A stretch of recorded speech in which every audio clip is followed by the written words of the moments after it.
Bapak Ibu sekalian, ya, saya itu begini.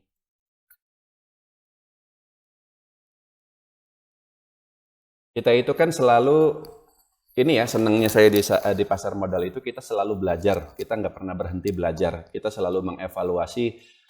Lagi rugi kita evaluasi, lagi untung pun kita evaluasi. Gimana caranya biar untungnya bisa lebih besar seperti itu. Nah, salah satu yang selalu saya evaluasi dari waktu ke waktu adalah strategi diversifikasi. Ya, kalau dulu betul Pak Dani,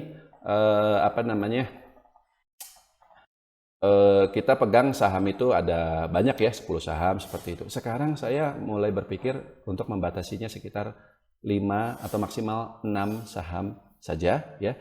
Dan kalau kita bicara sektornya gitu ya, kalau di Amerika Serikat itu teknologi Pak. Dan itu untuk saat ini.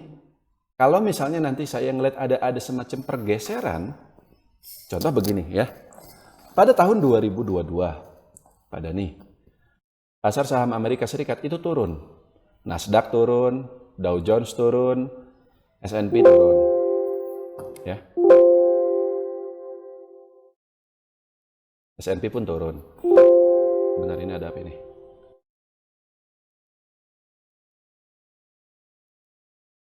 Nah, waktu itu,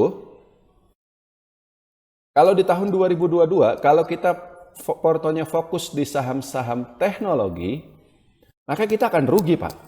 Ruginya pun mungkin lebih dalam dibanding penurunan indeks S&P 500. Jadi waktu itu ya, S&P 500 atau SPX ya, SPX ini turun hanya 18%. Tapi kalau waktu itu Pak Dani beli saham Meta contohnya ya, Meta itu Facebook, sahamnya itu dia turun dari 330 sampai mentoknya itu di 90 Pak Dani. Bayangkan. Atau kita belinya di harga 300 aja dia turun sampai ke 100. Berarti turunnya itu 65% kan?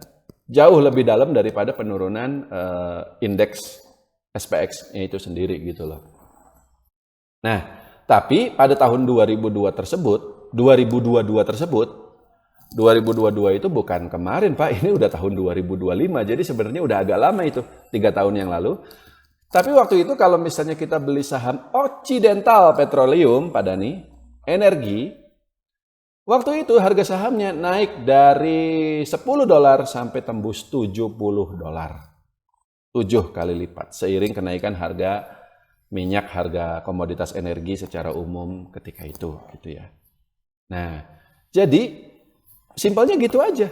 Kalau sekarang saya investasinya di saham-saham bukan startup ya, growth stock perusahaan teknologi ya, ada Oscar, ada Shopee, ada Grab, dan seterusnya. Karena saya lihat situasi pasarnya, saya masih berharap dia masih bisa naik. Dan yang kedua, saham-saham yang growth tersebut dalam kondisi pasar yang normal, biasanya kenaikannya akan lebih tinggi lagi. Saya selalu berusaha cari the next Nvidia, the next Tesla, atau the next Palantir di sini, Pak Dani. Tahu saham Palantir? PLTR kode sahamnya itu kenaikannya luar biasa juga ya. Dan itu weapon itu Pak ya, apa? Senjata gitu ya. Ya, perusahaan. Tapi intinya teknologi kan, artificial intelligence dan seterusnya. Ada banyak perusahaan-perusahaan teknologi yang memang kinerjanya bagus, pendapatan laba bersihnya naik, ya biasanya sahamnya naiknya lebih tinggi lagi gitu. Dalam kondisi pasar yang naik sekali lagi. Tapi kita lihat aja terus ke depannya, ya. Kalau saya melihat arah pasar berubah, sentimen di sektor AI, sentimen di sektor teknologi juga berubah, ya mungkin kita juga akan ganti saham-saham yang kita pegang ini menjadi saham-saham minyak, saham-saham batu bara, dan seterusnya. Sangat-sangat fleksibel Pak Dani. Dan actually inilah yang saya lakukan selama ini di pasar saham Indonesia. Kita bisa melakukan hal yang sama di Amerika Serikat, mengikuti situasi dan juga arah pasar. Begitu ya Pak Dani. Sekarang kita ke pertanyaan nomor 2 Pak Dani.